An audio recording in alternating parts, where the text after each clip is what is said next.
Hello and welcome back student. स्वागत है आप सभी का मेरे यूट्यूब चैनल में।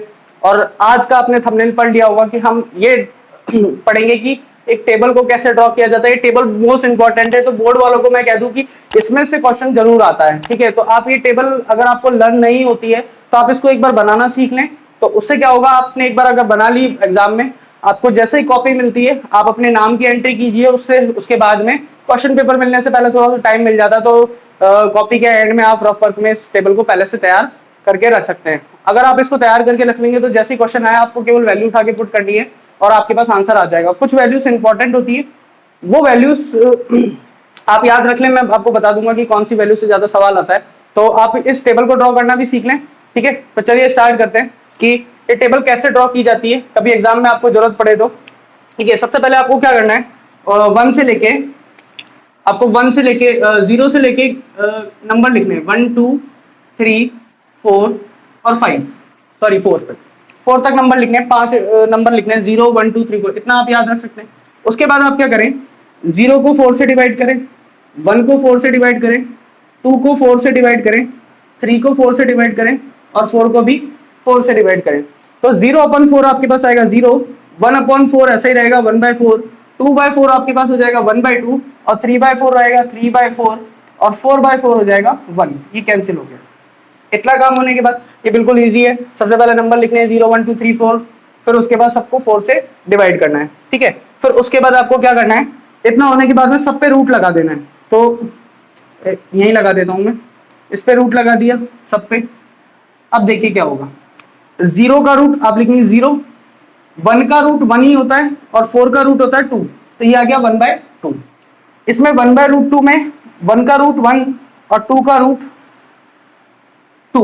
ठीक है, तो ये हो गया 1/√2। यहाँ पे 3 का रूट 3 रूट और ये 4 का रूट 2, 1 का रूट 1। ठीक है, तो हमारे पास पहली लाइन हमारी तैयार हो गई जो साइन थीटा में पुट करेंगे हम। 0 1/2 1/√2 √3/2 और 1। ठीक है, ये हमारी पहली लाइन आ गई। आप चाहें तो अगर इतना काम नहीं करना चाहें तो आप पहली लाइन को याद कर सकते हैं, तो याद करने से आपका काम आसान हो जाएगा, क्योंकि इसके बाद इसकी कोई जरूरत नहीं है। तो आप याद रख लेंगे तो आपके लिए ज्यादा अच्छा होगा। लेकिन अगर फिर भी याद नहीं होती है तो आप रिस्क ना लें, आप इस पैटर्न से इसको बना लें। सबसे पहले आपको 0 1 2 3 4 लिखना है, फिर सबको 4 से डिवाइड करना है, फिर उसके बाद सब पे रूट लगा देना है और सबका रूट निकाल लेना है। 0 का रूट 0, 1 1/4 का रूट 1/2, 1/2 का रूट 1/√2, 3/4 का रूट √3/2 और 1 का रूट 1। ठीक है, तो ये आपके पास हो गया। फिर उसके बाद आपको जब कॉस की वैल्यू लिखनी है तो कुछ नहीं करना है, यहां से वैल्यू उठा के रखनी है। पहले 1, फिर उसके बाद √3/2, फिर 1/√2, फिर ये 1/2, फिर ये 0। इतना काम हो गया, तो आपकी कॉस की लाइन भी आ गई है। ठीक है, अब आपको क्या करना है, tan थीटा की वैल्यू निकालनी है।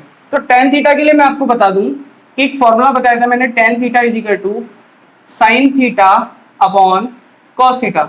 ये मैंने आपको बताया था इस वीडियो का जो फर्स्ट पार्ट है उसके अंदर मैंने आपको ये फॉर्मूला लिखवाया हुआ है कि tan theta is equal to sine theta upon cos theta. और ये कैसे आता है ये भी आपको बताया गया है। जिसने मेरा वीडियो नहीं देखा है तो आप उसका पार्ट 1 देखें, उसके अंदर आपका इंट्रोडक्शन के अंदर ये फॉर्मूला है। ठीक है, अब आपको क्या करना है कि साइन थीटा को कॉस थीटा से डिवाइड करना है। तो 0/1 आपके पास आएगा 0। ठीक है, 1/2 डिवाइड करोगे √3/2 से, तो 2 से 2 कैंसिल हो जाएगा, आपके पास बचेगा 1/√3।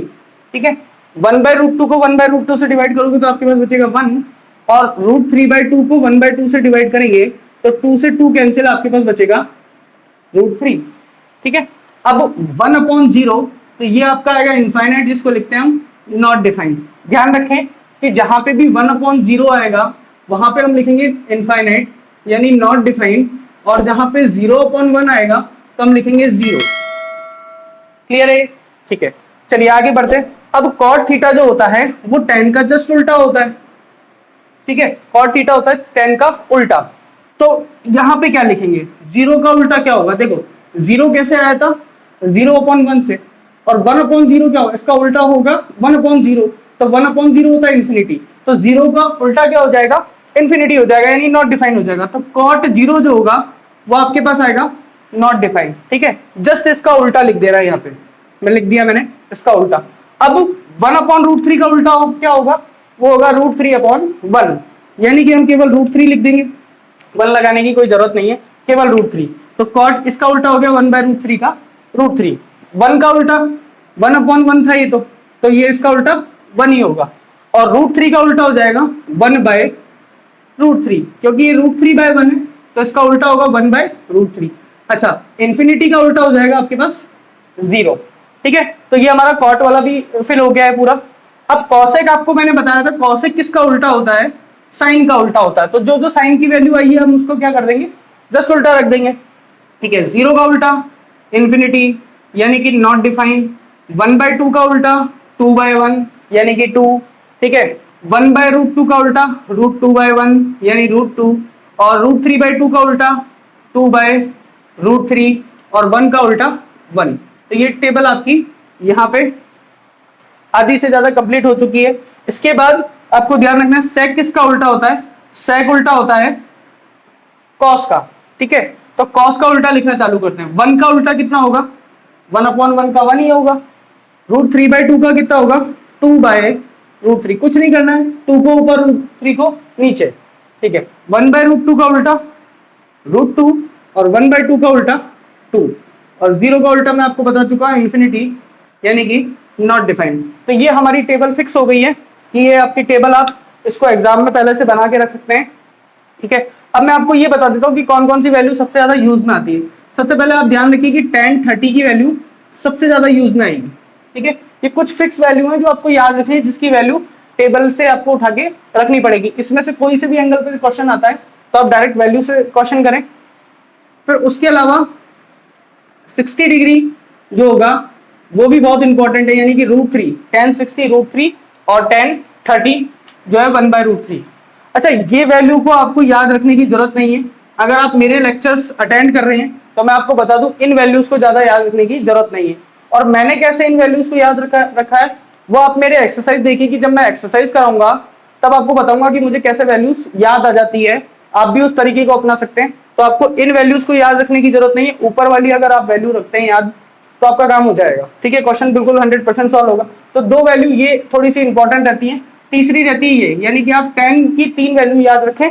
और sin थीटा cos थीटा में अगर कोई क्वेश्चन आता है तो वो हो जाता है sin की, आप फर्स्ट वाली लाइन याद रखेंगे तो आपका काम हो जाएगा। cos जस्ट उल्टा ही होता है, क्योंकि जहां पे sin 30 आएगा वो वैल्यू cos में 60 की होगी। ये इंटरचेंज चलता है, ये इधर गया ये इधर गया, तो ये इंटरचेंज चलता है। तो आप इसका तरीका भी नोट कर सकते हैं, याद कर सकते हैं। अगर आपको वापस देखना है वीडियो तो आप इसको एक बार वापस देखिए, नहीं तो आप इसको पॉज करके आप इसका स्क्रीनशॉट ले लीजिए। ठीक है, थैंक यू।